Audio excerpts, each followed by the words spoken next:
Good evening students. आज आपण डिझोल्युशनचा शेवटचा प्रकार पाहणार आहोत. When all partners are insolvent, page number 235 235 पानावर दिलेलं आहे. यामध्ये सर्व भागीदार दिवाळखोर होतात. आत्तापर्यंत आपण डिझोल्युशनमध्ये पाहिलं सिम्पल डिझोल्युशन, त्यानंतर वन पार्टनर इनसॉल्वंट, त्यानंतर टू पार्टनर इनसॉल्वंट, आणि आता मात्र याच्यामध्ये सर्व भागीदार दिवाळखोर होतात. म्हणजे त्यांची संपत्ती कमी आणि देणं जास्त असतं. अशा वेळेस ते पैसे खाजगी संपत्तीतून त्यांच्या आणू शकत नाही, ते दिवाळखोर झाले. आणि मग अशा वेळेस जेवढे पैसे शिल्लक असतील आपल्याकडं बँकेमध्ये कॅशमध्ये, त्या लायबिलिटीचा रेशो काढायचा आणि त्या प्रमाणामध्ये त्यांना तेवढी कॅश वाटून द्यायची. सोपा प्रकारे लक्ष द्यायचे. सर्व लायबिलिटीचे पैसे देणं याच्यामध्ये काही अपेक्षित नसतं. Liabilities cannot be expected to be paid in full. Third parties liability याच्यामध्ये देऊन टाकायचे. आणि सगळ्यात महत्त्वाचं रिअलायझेशन एक्सपेन्सेस हे पण द्यायचे असतात. लॉस हा प्रॉफिट शेअरिंग रेशोनुसार वाटून द्यायचा असतो. आणि ॲवेलेबल कॅश म्हणजे उपलब्ध जी आपले पैसे असतील ते थर्ड पार्टी लायबिलिटीला म्हणजे बिल्स पेबल, क्रेडिटर्स, लोन यांना द्यायचे असतात. डेफिशियन्सी अकाउंट उघडायचं. जी काही तूट येईल, आपण जे पैसे देऊ शकलो नाही क्रेडिटर्सला, बिल्स पेबलला, ते डेफिशियन्सी अकाउंटला ट्रान्सफर करायचं असतं. डेफिशियन्सी अकाउंट याच्यामध्ये ॲटोमॅटिक क्लोज होत असतं. एकदम सोपा प्रकारे याच्या काही एंट्रीज आहेत पहा.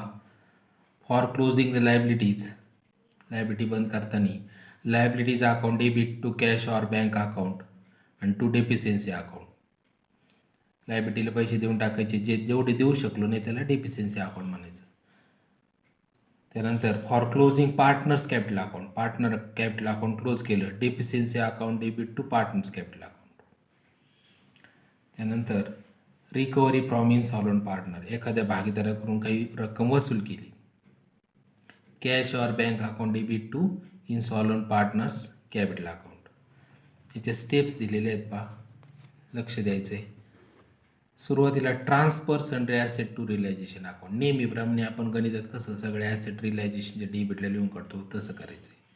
दुसरा महत्त्वाचा मुद्दा याच्यात लक्ष द्यायचा, don't transfer outside liabilities to realisation account. आता लायबिलिटी बाजूला जे क्रेडिटर्स, बिल्स पेबल, लोन वगैरे दिलं असेल ना, ते रिलायझेशन अकाउंटच्या क्रेडिट बाजूला लिहायचं नाही. ओपन थर्ड पार्टी लायबिलिटीचा account separately. Sundry creditors, bills payable, bank separate account उघडायचेच. या टॉपिकमध्ये अकाउंटची संख्या वाढते. तिसरं, open deficiency account. Deficiency account उघडायचं आहे and transfer debit balance of partners capital account to deficiency account. आणि शेवटची स्टेप आहे, the available cash is to distributed among third party liabilities. उपलब्ध पैसे या लायबिलिटीजला देऊन टाकायचे. यांचा रेशो काढायचा त्या लायबिलिटीचा. उदाहरणार्थ क्रेडिटरची रक्कम मी 30 दिली, बिल्स पेबलची 20 दिली, मग यांचा रेशो किती येईल 3:2. मग बँकेत किती पैसे शिल्लक आहे पाहायचं, 3:2 वाटून टाकायचं. सोपा प्रकारे प्रत्यक्ष गणितामध्ये तुमच्या लक्षात येईल. आपण गणित सुरू करूया. Page number 236, solve problem number 1 आपण सुरू करतोय. The balance sheet of Rupali, Deepali and Mitali who are sharing profits and losses in the ratio of 2:2:1 was as follows. Asset दिलेले आहे. फिक्स ॲसेट, गुडविल, स्टॉक हे तिन्ही ॲसेट आहे. रिअलायझेशन अकाउंटचे डेबिटला लिहून काढल्या पहा. To sundry assets account, fix asset, goodwill, stock total केली 3,98,000. त्यानंतर bank account 2,000. Bank account separate उघडले पहा. बँकेच्या डेबिटला लिहिले टू बॅलन्स ब्रॉट डाऊन 2,000. त्यानंतर कॅपिटल अकाउंट मिताली 40,000 आहे. Capital account 40,000. मग कॅपिटल अकाउंट डेबिट, ॲसेटला डेबिट बॅलन्स असतो. कॅपिटल अकाउंटच्या डेबिटला टू बॅलन्स ब्रॉट डाऊन मितालीच्या कॉलममध्ये 40,000. हे संपलेले ॲसेट. आता लायबिलिटी बाजू पहा. लायबिलिटी बाजूला कॅपिटल दिलेले आहे रुपाली आणि दीपालीचं 60,000, 40,000. क्रेडिट बाजूला कॅपिटल अकाउंटच्या क्रेडिट बाजूला बाय बॅलन्स ब्रॉट डाऊन रुपालीच्या कॉलममध्ये 60,000, दीपालीच्या कॉलममध्ये 40,000. त्यानंतर आता इथं महत्त्वाचं लक्ष ठेवायचं या प्रकारामध्ये, यापूर्वी काय करायचं आपण, क्रेडिटर्स आणि बँक लोन कुठं लिहिलं असतं, रिलायझेशनच्या क्रेडिटला. आता लिहायचं नाही.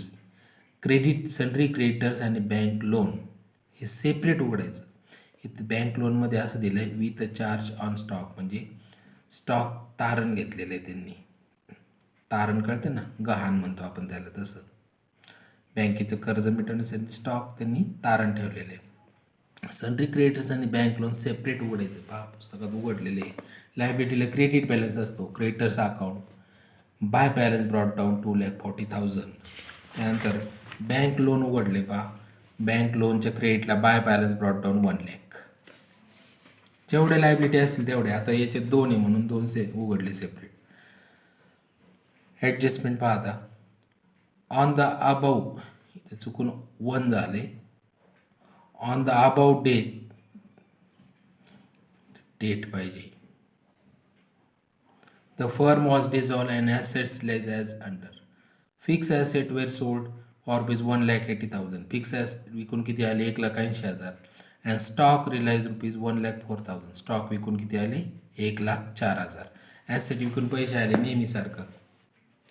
रिलायझेशन अकाउंटचे क्रेडिट बाजूला by bank account, fix asset realise. आणि परत बँक लिहायची गरज नाही, एक तसली आहे बाय बँक आणि स्टॉक रिलाइज. याची टोटल केली तरी चालेल. 1,80,000 आणि 1,04,000. याचा सेकंड इफेक्ट, पैसे बँकेत जमा करायचे. बँकेचे डेबिटला डबल लिहिले त्यांनी, पण टू रिलायझेशन अकाउंट परत लिहिलं. टू रिलायझेशन एकदा लिहिलं तरी चालेल. 1,80,000 आणि 1,04,000 याची मात्र तुम्हाला मग एकदा लिहिलं तर बेरीज करावं लागेल. त्यानंतर ॲडजस्टमेंटमध्ये पहा, रिलायझेशन एक्सपेन्सेस अमाऊंटेड ₹6,000. रिलायझेशनचा खर्च किती आहे, 6,000 आहे. रिलायझेशनचा खर्च आधी देऊन टाकायचा याच्यामध्ये. पहा रिलायझेशन अकाउंटचे डेबिट बाजूला to bank account, realisation expenses 6,000. पैसे गेले बँकेच्या क्रेडिटला बाय रिलायझेशन अकाउंट 6,000. आता अज्युमिंग म्हणजे गृहीत धरायचं, that all the partners are insolvent. सगळे दिवाळखोर झाले तसं गृहीत धरायचं. Prepare realisation account, capital account, bank account, sundry creditors account, bank loan आणि डेफिशियन्सी अकाउंट. डेफिशियन्सी अकाउंट पण आपल्याला शेवटी उघडायचं आहे, आपण पाहूया ते. पहा आता पूर्वी काय करायचं आपण, लायबिलिटीचं पेमेंट केलं का वगैरे, इथे लायबिलिटी ट्रान्सफरच केलेलं नाही आता, हे की नाही.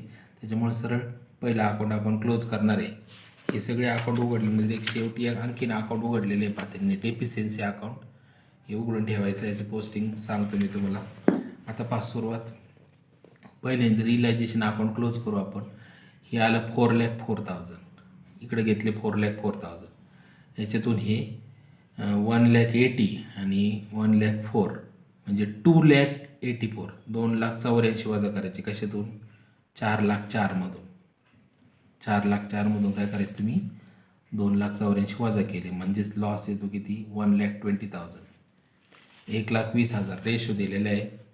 2,2,1 1,20,000. 2 आणि 2 4 ने 5 5 2 10 2 उरले. 5 चोक 20. 24,000 गुणिले 2 48,000. 24,000 गुणिले 2 48,000. 24,000 गुणिले 1 24,000. लॉस वाटून दिला आहे. पहा by loss transfer to partners capital account, Rupali, Deepali, Mitali 48,000 48,000 24,000 total 1,20,000. हा लॉस कॅपिटलच्या डेबिटला to realisation account, loss on realisation 48,000 48,000 24,000 इथपर्यंत झालं आहे. आता याच्यामध्ये सरळ जो कॅपिटल अकाउंट क्लोज करायचं, कॅपिटल अकाउंटमध्ये जो फरक येईल सरळ त्याला डेफिशियन्सी अकाउंट म्हणायचं. आता इथं काय आपण पैसे देऊ शकत नाही त्यांना, फायनल पेमेंट नाही, आणू पण नाही शकत ते. म्हणून त्या ठिकाणी ते ऑल पार्टनर इन्सॉल्वंट दिवाळखोर आहेत ते, म्हणून त्या पैसे आणू शकत नाही, त्यांना आपण देऊ शकत नाही. पहा आपण एक एकाचा अकाउंट क्लोज करू. सुरुवातीला मितालीचं पहा, मितालीचे डेबिट जास्त येते. पहा डेबिट किती येते, 64,000. इथे घेतले 64,000. क्रेडिटला काहीच नाही, सरळ इथे लिहायचं बाय डेफिशियन्सी अकाउंट आणि इथे लिहायचं 64,000. झालं एक अकाउंट क्लोज. आता हे 64,000 लक्षात घ्या, डेफिशियन्सी इथं क्रेडिटला लिहिलेले, डेफिशियन्सी अकाउंटच्या डेबिटला पहा इथे लिहिले, डेफिशियन्सी अकाउंटच्या डेबिटला to Mitali. To Mitali's capital 64,000. त्यानंतर दुसरं अकाउंट क्लोज करायचं दीपालीचं. दीपालीची डेबिट येते 48,000, इथे घेतले 48,000. क्रेडिटचे 40 गेले, 40 गेले 48मधून 40 गेले, 8,000ला म्हटलं डिफिशियन्सी अकाउंट. हे 8,000 परत डिफिशियन्सी अकाउंटच्या डेबिट बाजूला इथे घेतलं टू दीपालीज कॅपिटल अकाउंट 8,000 झालंय. त्यानंतर आता रुपालीची स्थिती रुपालीची क्रेडिट जास्त येते 60,000, इथे घेतले 60,000. याच्यातून 60,000तून हे 48 वजा केले 48,000. किती फरक आला? 12,000 डिफरन्स. मग त्याला नाव द्यायचं टू डेफिशियन्सी अकाउंट 12,000. हे डेबिटला आलेले आता, बरोबर. मग हे डेफिशियन्सी अकाउंटच्या क्रेडिट बाजूला लिहायचं बाय रुपालीज कॅपिटल. डेफिशियन्सी अकाउंटच्या क्रेडिट बाजूला बाय रुपालीज कॅपिटल अकाउंट 12,000 झालं. कॅपिटल दुसरं अकाउंट क्लोज झालं आपलं कॅपिटल अकाउंट. आता आपल्याला बँक अकाउंट आणि लायबिलिटीचं पेमेंट करायचं आहे बँक अकाउंटमध्ये अगोदर पाहायचं आपल्याकडे किती शिल्लक आहे. बँकेमध्ये शिल्लक किती आहे आपल्याकडं? 2,86,000. त्याच्यातून हे 6,000 6,000 दिले. 2,86,000मधून हे 6,000 गेले, म्हणजे आपल्याकडे किती पैसे शिल्लक राहिले? 2,80,000, बरोबर. मग 2,80,000 ना आपल्याला देणं किती आहे 2,86,000. त्याच्यातून हे 6,000 गेले क्रेडिटचे. आपल्याकडे बॅलन्स किती बँकेत शिल्लक? 2,80,000. आणि त्यांनी काय केलेलं आहे गणितामध्ये, बँक लोन आहे ना 1,00,000 आहे. बँक लोन किती आहे? 1,00,000 आहे. आणि ते तारण ठेवलेले स्टॉक तारण ठेवलेलं त्याच्यावर. बँक लोनचं पेमेंट आधी करून टाकायचं बँक लोनचं पेमेंट करताना बँकेच्या डेबिटला लिहून टाकायचं to bank account. To bank account 1,00,000 लिहिलं स्टॉक रिलायन्स म्हणजे स्टॉक विकून पैसे आलेले आहेत, लगेच 1,00,000 घेऊन टाकले. हे टॅली झालं. पैसे गेलेले की लगेच बँकेच्या क्रेडिट बाजूला बाय बँक लोन 1,00,000. आता 2,80,000 शिल्लक होते, त्याच्यातले बँक लोनचे देऊन टाकले 1,00,000. 280मधून 1,00,000 गेले, 1,80,000 राहिले.